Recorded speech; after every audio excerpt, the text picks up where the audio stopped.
बिस्मिल्लाहिर्रहमानिर्रहीम। अस्सलाम वालेकुम। मेरा नाम प्रोफेसर ज़हरा असलम और मैं आपकी कंप्यूटर टीचर। स्टूडेंट्स, आज हम चैप्टर नंबर 9 एलिमेंट्स ऑफ सी का लेक्चर नंबर 7 डिस्कस करेंगे, जो कि थर्ड डेटा टाइप के बारे में है, फ्लोट डेटा टाइप। इससे पहले हम दो डेटा टाइप्स के बारे में डिटेल से पढ़ चुके हैं, कैरेक्टर डेटा टाइप और इंटीजर डेटा टाइप। आज के इस लेक्चर में हम फ्लोट डेटा टाइप के बारे में डिटेल से पढ़ेंगे। फ्लोट डेटा टाइप क्या होती है, मेमोरी रिक्वायरमेंट क्या है फ्लोट डेटा टाइप की, और उसकी रेंज क्या होगी। ये तमाम पॉइंट्स हम इस लेक्चर में डिस्कस करेंगे और लेक्चर के एंड में स्टूडेंट्स मैं आपको एक फ्लोट डेटा टाइप का प्रोग्राम करवाऊंगी, जिसको आप प्रैक्टिस करेंगे तो आपके ये तीनों डेटा टाइप्स जो हैं वो कवर हो जाएंगे। तो आइए चलते हैं इसकी थ्योरी के कॉन्सेप्ट की तरफ। These are the numbers with fractional part। अगर हम फ्लोट डेटा टाइप की बात करते हैं तो फ्लोट डेटा टाइप कौन सी डेटा टाइप है जिसमें फ्रैक्शनल पार्ट होगा, जो डेसिमल वैल्यूज हैं, जिनको हम रियल वैल्यूज भी कहते हैं। ठीक है, एग्जांपल में स्टूडेंट्स आप कोई सी भी वैल्यू लिख सकते हैं, 1.5 पॉजिटिव, -2.3। इसमें कोई नंबर को स्पेसिफाई करने की जरूरत नहीं है, आप यहाँ पर कोई सी भी एग्जाम्पल कोड कर सकते हैं। कैरेक्टर डेटा टाइप जिसमें हमारे पास कैरेक्टर आएंगे। इंटीजर डेटा टाइप में विदाउट डेसिमल वैल्यू स्टोर होती हैं, और फ्लोट डेटा टाइप के अंदर हमारे पास फ्रैक्शनल या रियल वैल्यूज जो हैं वो स्टोर हो सकती हैं। आंसी सी स्पेसिफाई करती है तीन तरह की फ्लोटिंग डेटा टाइप्स, जिसमें फ्लोट आ जाएगी हमारे पास, डबल आ जाएगी और लॉन्ग डबल आ जाएगी। स्टूडेंट्स, इस लेक्चर में हम इन तीनों डेटा टाइप्स की मेमोरी रिक्वायरमेंट्स को डिस्कस करेंगे, इनकी रेंज ऑफ वैल्यूज को डिस्कस करेंगे, और लेक्चर के एंड में मैं आपको फ्लोट डेटा टाइप से रिलेटेड कुछ प्रोग्राम जो हैं वो प्रैक्टिस करवा दूंगी। अब हम चलते हैं अपने नेक्स्ट पॉइंट की तरफ, जिसमें हम फ्लोट डेटा टाइप के बारे में पढ़ेंगे और हम डिस्कस करते हैं कि साइंटिफिक और एक्सपोनेंशियल फॉर्म जो है वो डेटा टाइप की क्या होती है। चलिए आइए स्टूडेंट अपने नेक्स्ट बोर्ड की तरफ चलते हैं। फ्लोट डेटा टाइप को पढ़ते हैं students. It may be sign और अनसाइंड नंबर्स। जिस तरह इंटीजर में था, same as it is float में साइन और अनसाइंड नंबर्स जो हैं वो असाइन हो सकते हैं। It is represented in decimal और एक्सपोनेंशियल फॉर्म। एक्सपोनेंशियल फॉर्म को भी हम यहाँ पर डिटेल से डिस्कस करेंगे इस लेक्चर में। कितनी स्पेस को ऑक्युपाई करती है फ्लोट डेटा टाइप? 4 बाइट्स को, कंप्यूटर की मेमोरी में 4 बाइट्स को ऑक्युपाई करती है। रेंज जो बनती है फ्लोट डेटा टाइप की वो -3.4 इंटू 10⁻⁻38 से लेकर 3.4 इंटू 10⁻+38। स्टूडेंट्स, जब डेसिमल पॉइंट का आंसर हम स्क्रीन पर प्रिंट करवाएंगे या डेसिमल वैल्यू का आंसर, तो फ्लोट डेटा टाइप जो हमें एक्यूरेसी का लेवल देती है वो 6 डेसिमल प्लेसेस तक देगी। Its accuracy is up to 6 decimal places. तो इस पूरे कॉन्सेप्ट के अंदर आप ये 3 पॉइंट्स तो बहुत अच्छी तरह से अपने माइंड में रखिएगा कि कंप्यूटर की मेमोरी में कितनी स्पेस ऑक्युपाई करती है, 4 बाइट्स। इसकी रेंज ऑफ वैल्यू को आप लोगों ने अच्छी तरह से माइंड में रखना है, और कितने डेसिमल प्लेसेस तक फ्लोट डेटा टाइप का आंसर हम प्रिंट कर सकते हैं। अब हम चलते हैं साइंटिफिक और एक्सपोनेंशियल फॉर्म की तरफ। साइंटिफिक और एक्सपोनेंशियल फॉर्म के अंदर The storage area occupied by the number is divided into 2 sections। जो स्टोरेज एरिया एक नंबर जो ऑक्युपाई करता है उसको 2 सेक्शंस में डिवाइड किया जाता है। एक को हम मेंटिसा कहते हैं और दूसरे को क्या कहते हैं? एक्सपोनेंट कहते हैं। मेंटिसा क्या है student? It is the value of the number. Number की जो वैल्यू है उसका नाम मेंटिसा कंसीडर होगा, और एक्सपोनेंट क्या होगा? It is the power to which mantissa is raised. जिस पावर के लिए मेंटिसा रेज हो रहा होगा उसको हम क्या कहेंगे? एक्सपोनेंट कहेंगे। नेक्स्ट बोर्ड पर स्टूडेंट्स हम इसके लिखने का तरीका जो है वो डिस्कस करते हैं।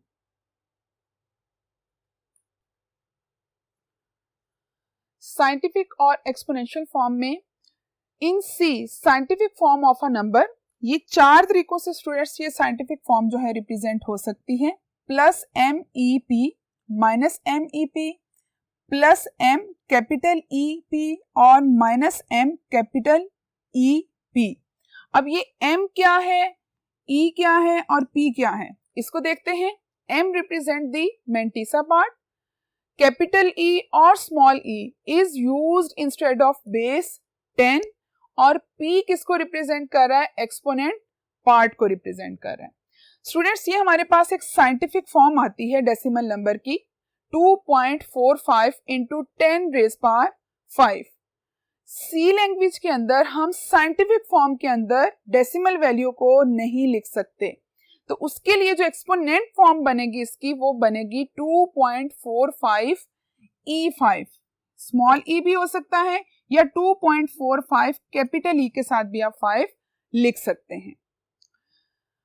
एक पॉइंट जो आप लोगों ने अच्छी तरह से अपने माइंड में रखना है वो क्या है कि if the number is smaller than 1 then the exponent is negative. Number अगर 1 से स्मॉल होगा तो एक्सपोनेंट किस में जाएगा? नेगेटिव में जाएगा। इसकी एग्जांपल देख लें। एक नंबर लिया है 0.00524, इसकी जो एक्सपोनेंट फॉर्म बनेगी वो बनेगी 5.24 E-3। कैपिटल E भी आ सकता है और स्मॉल e भी आ सकता है। स्टूडेंट्स, यहाँ पर कुछ एग्जांपल्स हैं जिसमें हम फ्लोटिंग पॉइंट नंबर्स देखेंगे, उनकी साइंटिफिक फॉर्म्स देखते हैं और उनकी एक्सपोनेंशियल फॉर्म को देखते हैं। सबसे पहला नंबर है 0.00006। ये इसकी साइंटिफिक फॉर्म है 6.0 मल्टीप्लाई बाय 10 रेज पावर -5। क्योंकि नंबर जो है वो 1 से लेस है तो ये माइनस में जाएगी। अगर हम इसकी एक्सपोनेंट फॉर्म देखेंगे तो ये बनेगी 6.0 E-5। सेकेंड एग्जाम्पल देखते हैं। एक नंबर है 6000000.0। इसकी साइंटिफिक फॉर्म बन रही है 6.0 multiply by 10 raise power 7।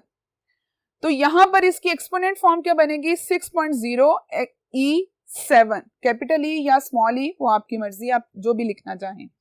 Third example है स्टूडेंट 660.0 जो कि एक फ्लोटिंग पॉइंट नंबर है। इसकी साइंटिफिक फॉर्म है 6.6 मल्टीप्लाई बाय 10 रेज पावर 2 और इसकी एक्सपोनेंशियल फॉर्म जो बनेगी वो बनेगी 6.6 E2। कैपिटल और स्मॉल e वो मैं आप लोगों को ऑलरेडी एक्सप्लेन कर चुकी हूँ।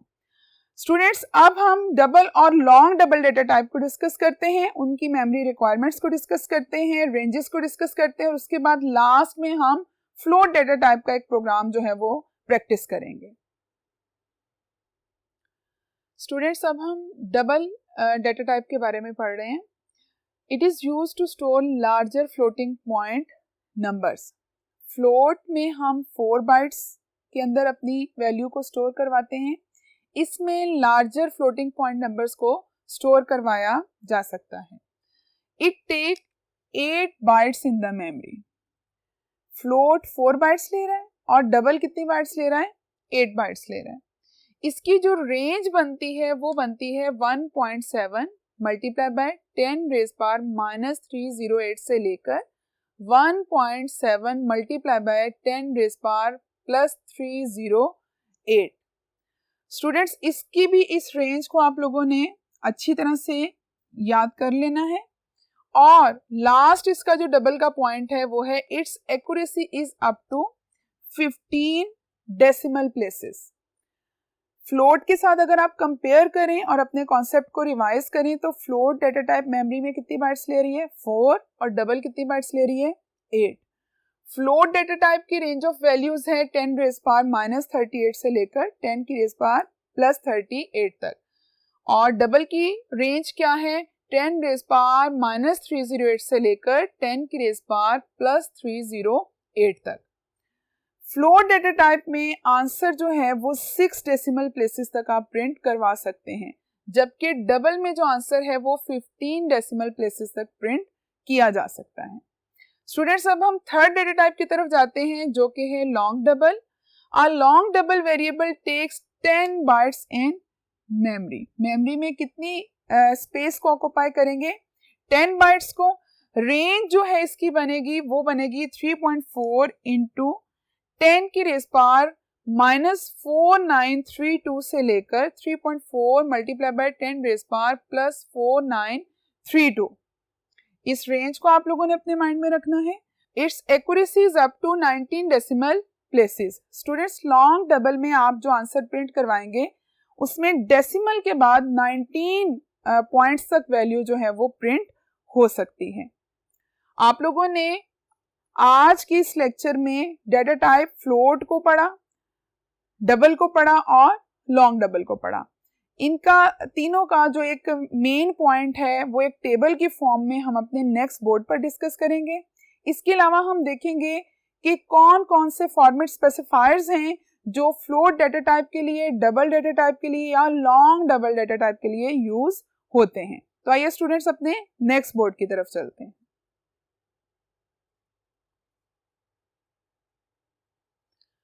स्टूडेंट्स ये एक टेबल है। अगर आप इस टेबल को देखें तो इसमें आपको डेटा टाइप्स के बारे में, बाइट्स, डेसिमल प्लेसेस और रेंज, वो तमाम पॉइंट्स जो मैंने अलग अलग आप लोगों को अंडरलाइन करके बताए हैं कि ये पॉइंट्स जो हैं वो एमसीक्यूज के लिए या शॉर्ट के पॉइंट ऑफ व्यू से भी इंपॉर्टेंट है, वो सारे पॉइंट्स इस एक टेबल के अंदर मेंशन कर दिए गए हैं। बार बार आप लोगों को कुछ पॉइंट्स को रिपीट करने का मकसद ये है कि कुछ चीजें जब रिपीट हों तो आपके माइंड में क्लियर होती जाएं। आप लोग कुछ चीजों की रिटन प्रैक्टिस भी करें ताकि आपके कॉन्सेप्ट्स जितने ज्यादा अच्छे होंगे आपकी प्रोग्रामिंग पर उतनी ही ग्रिप क्या होगी, वो स्ट्रांग होगी। तो स्टूडेंट इस टेबल के अंदर सबसे पहले वही फ्लोट डेटा टाइप है। मेमोरी में कितनी स्पेस ऑक्यूपाई कर रही है? 4 बाइट्स। इस डेटा टाइप का जो आंसर है वो कितने डेसिमल प्लेसेस तक प्रिंट हो सकता है? 6 डेसिमल प्लेसेस तक। और इसकी रेंज ऑफ वैल्यूज क्या है? 10 रेज़ पावर -38 से लेकर 10 की रेज़ पावर +38 तक। उसके बाद हमने डबल के बारे में पढ़ा। डबल मेमोरी में कितनी स्पेस ऑक्यूपाई कर रही है? 8 बाइट्स। कितने डेसिमल प्लेसेस तक आंसर जो है वो प्रिंट हो सकता है? 15 डेसिमल प्लेसेस तक। और इसकी रेंज ऑफ वैल्यूज क्या है? 10 रेज़ पावर -308 से लेकर 10 की रेज़ पावर +308 तक। उसके बाद हमने लॉन्ग डबल के बारे में पढ़ा। लॉन्ग डबल ने मेमोरी में कितनी स्पेस ऑक्यूपाई की? 10 बाइट्स। और कितने डेसिमल प्लेसेस तक आंसर को प्रिंट किया? 19 डेसिमल प्लेसेस तक। और रेंज ऑफ वैल्यू को अगर हम लोग देखें तो वो है 10 रेज़ पावर -4932 से लेकर 10 रेज़ पावर +4932। तो स्टूडेंट्स इस एक टेबल के अंदर आपने फ्लोट की तीनों टाइप्स की रेंज ऑफ वैल्यूज को, डेसिमल प्लेसेस को और नंबर ऑफ बाइट्स को जो है वो पढ़ा। इस टेबल को आप लोगों ने अच्छी तरह से प्रिपेयर कर लेना है। अब स्टूडेंट्स हम देखते हैं कि फ्लोट डेटा टाइप के अंदर कौन कौन से फॉर्मेट स्पेसिफायर जो है वो यूज होते हैं। फ्लोट डेटा टाइप के लिए %f यूज होगा। फॉर्मेट स्पेसिफायर के बारे में आप लोग चैप्टर नंबर 10 में डिटेल से पढ़ेंगे। अभी आप लोग सिर्फ इस एक वर्ड को अपने माइंड में रखिएगा कि अगर हम कैरेक्टर डेटा टाइप को प्रिंट करवा रहे हैं तो %c का वर्ड लिखेंगे हम printf में। अगर हम इंटीजर को प्रिंट करवा रहे हैं तो %d या %i को यूज कर सकते हैं। और अगर हम फ्लोट वैल्यू को प्रिंट करवा रहे हैं तो उसके लिए %f यूज हो सकता है। अगर हम डबल को प्रिंट करवाएंगे तो %LF यूज होगा। और अगर लॉन्ग डबल को प्रिंट करवाएंगे तो %LF यूज होगा। नेक्स्ट बोर्ड पर स्टूडेंट हम एक प्रोग्राम करते हैं जो कि फ्लोट डेटा टाइप से रिलेटेड है और उस प्रोग्राम के अंदर थोड़ी सी वेरिएशन करके आपके इन्हीं कॉन्सेप्ट को मजीद जो है वो स्ट्रॉन्ग करते हैं। तो आइए अपने नेक्स्ट बोर्ड की तरफ चलते हैं। इस प्रोग्राम में स्टूडेंट्स #include stdio.h ये हेडर फाइल है जैसा कि आप जानते हैं। वर्ड मेन फंक्शन जहां से हमारा प्रोग्राम जो है एग्जीक्यूशन स्टार्ट करेगा। डेटा टाइप स्टूडेंट्स ली है हमने फ्लोट। ये फ्लोट हमारे पास कीवर्ड है जो फ्लोट डेटा टाइप के लिए यूज हो रहा है। हमने 3 वेरिएबल्स लिए x, y एंड z। तो कंप्यूटर की मेमोरी में 3 कंटेनर्स बन गए, वही जो मैंने कंटेनर वाली एग्जांपल स्टार्ट से आप लोगों को दी है। एक कंटेनर का नाम x, एक कंटेनर का नाम y और थर्ड कंटेनर का नाम जो है वो क्या होगा? z। x के अंदर हमने वैल्यू स्टोर करवाई डेसिमल वैल्यू 2.5, तो वो यहाँ इस कंटेनर में आकर स्टोर होगी। y कंटेनर के अंदर हमने वैल्यू स्टोर कराई 1.3, वो यहाँ पर आकर स्टोर होगी। z वेरिएबल के अंदर हमने क्या स्टोर करवाया? a plus b। इन दोनों को प्लस करके जो आंसर आएगा वो थर्ड कंटेनर के अंदर क्या हो जाएगा? स्टोर हो जाएगा। तो थर्ड कंटेनर z में 3.8, उसके बाद आएगा 0 0 0। क्योंकि स्टूडेंट्स अभी आप लोगों ने पढ़ा है कि फ्लोट डेटा टाइप में डेसिमल के बाद 6 डेसिमल प्लेसेस तक जो है आंसर प्रिंट हो सकता है, या इशारिया के बाद आप 6 डेसिमल प्लेसेस तक आंसर को प्रिंट करवा सकते हैं। प्रिंट एफ में जाएंगे, यहाँ पर अभी मैंने आप लोगों से डिस्कस किया फॉर्मेट स्पेसिफायर एफ यूज होगा, और जब हम z को प्रिंट करवाएंगे z की वैल्यू 3.8000000 प्रिंट हो जाएगा, इशारिया के बाद 6 डेसिमल प्लेसेस तक आंसर जो है वो प्रिंट हो जाएगा। स्टूडेंट्स यहाँ पर ये कॉन्सेप्ट देखिए कि अगर हमें बड़ी वैल्यू को फ्लोट को प्रिंट करवाना है तो हम फ्लोट की जगह पर क्या वर्ड यूज करेंगे, डबल। उसमें ऐसे ही रहेगा x y z, और सेम प्रोग्राम के साथ ही अगर हम कंटिन्यू करते हैं तो यहाँ पे जो आंसर हमारा 6 डेसिमल प्लेसेस तक प्रिंट होगा। अगर हम डबल लेंगे तो डबल की मेमोरी बाइट्स भी ज्यादा हो जाएंगी, और इसके अलावा अगर हम आंसर की बात करते हैं तो वो अप टू 15 डेसिमल प्लेसेस तक जो है वो प्रिंट होगा।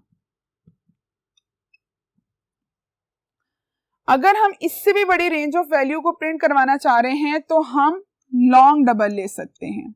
डबल लेंगे तो यहाँ पर हमारे पास फॉर्मेट स्पेसिफायर भी चेंज होगा, लॉन्ग डबल लेंगे तो फॉर्मेट स्पेसिफायर उसके अकॉर्डिंग चेंज हो जाएगा, और जो आंसर 15 डेसिमल प्लेसेस तक प्रिंट हो रहा था वो कितने डेसिमल प्लेसेस तक प्रिंट हो जाएगा, 19 डेसिमल प्लेसेस तक प्रिंट हो जाएगा।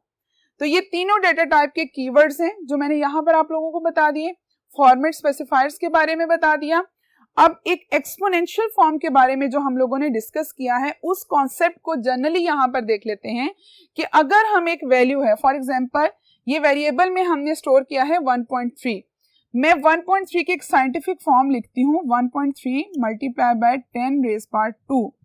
अगर हम इसको y वेरिएबल के अंदर स्टोर करवाना चाह रहे हैं तो हम इस फॉर्म में स्टोर नहीं करवा सकते क्योंकि ये साइंटिफिक फॉर्म है। हम इसकी एक्सपोनेंट फॉर्म को जो है वेरिएबल के अंदर क्या करवा सकते हैं, स्टोर करवा सकते हैं। तो इसकी एक्सपोनेंशियल फॉर्म क्या हो जाएगी, y is equal to 1.3e2। हम y is equal to 1.3 multiply by 10 raise power 2 नहीं लिख सकते। ये साइंटिफिक फॉर्म हम यहाँ पर नहीं लिख सकते, इसकी जगह हम इसकी एक्सपोनेंशियल फॉर्म जो है वो मेंशन करेंगे। यहाँ पर आप स्मॉल ई भी लिख सकते हैं और यहाँ पर आप कैपिटल ई भी लिख सकते हैं। स्टूडेंट, इस प्रोग्राम के अंदर आपने फ्लोट डेटा टाइप को डिस्कस किया और एक वेरिएबल की वैल्यू को, दो वेरिएबल्स की वैल्यू को क्या किया, प्रिंट किया। इस प्रोग्राम की आपने तीनों टाइप्स के साथ प्रैक्टिस करनी है, फ्लोट के साथ भी, डबल के साथ भी और लॉन्ग डबल के साथ भी।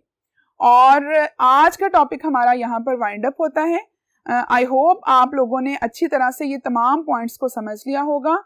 आप सब ने सी कंपाइलर पर फ्लोट डेटा टाइप के 2 या 3 प्रोग्राम की एटलीस्ट प्रैक्टिस करनी है और उनके फॉर्मेट स्पेसिफायर्स को देखना है और कितने डेसिमल प्लेसेस तक आंसर प्रिंट हो रहा है उस चीज़ को देखना है। इंशाल्लाह आपसे नेक्स्ट लेक्चर में मुलाकात होगी, तब तक के लिए अल्लाह हाफिज।